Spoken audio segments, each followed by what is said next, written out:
ચાલો તો આપણે આ રીમનું શાક બનાવીએ આજે. પહેલાં આ રીમને તોડી નાખવાનું, નાનલું નાનલું બધું કરી નાખવાનું. તો થોડીક તોડી છે, બધી તોડી નાખીએ.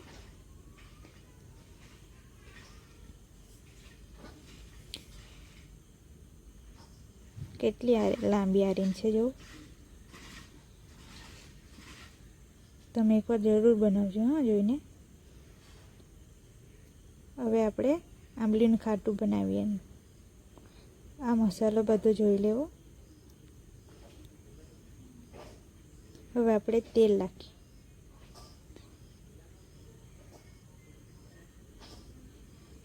તેલ નાખીએ. હવે રાઈ જીરું નાખીએ.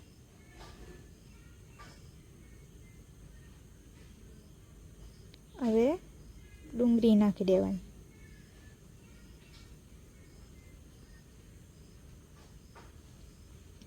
થોડી ગોલ્ડન થઈ જાય ત્યાં સુધી રહેવા દેવાનું.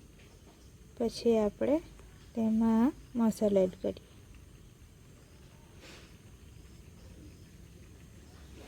મસાલો રેડ થઈ ગયો છે એ બરાબર હલાવી દઈએ. ચટણી નાખી દઈએ.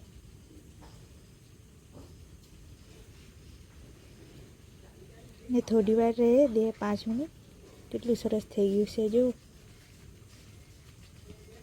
હવે આપણે આ રીમ નાખી દઈએ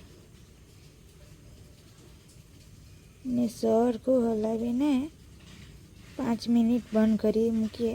પછી જો કેટલું સરસ થઈ જશે. તો જુઓ, તમને બતાવું. તમે બી જોજો ને એકવાર જરૂર બનાવી જોજો, કેટલું સરસ લાગે.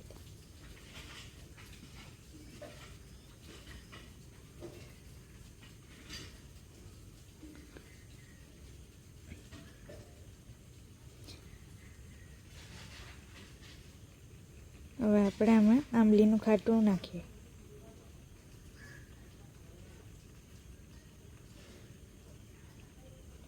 હવે ચોખાનો લોટ નાખીએ. થોડું જ નાખવાનું, તો બહુ જાડું થઈ જાય. ઘણું થોડુંક પાણી નાખીએ.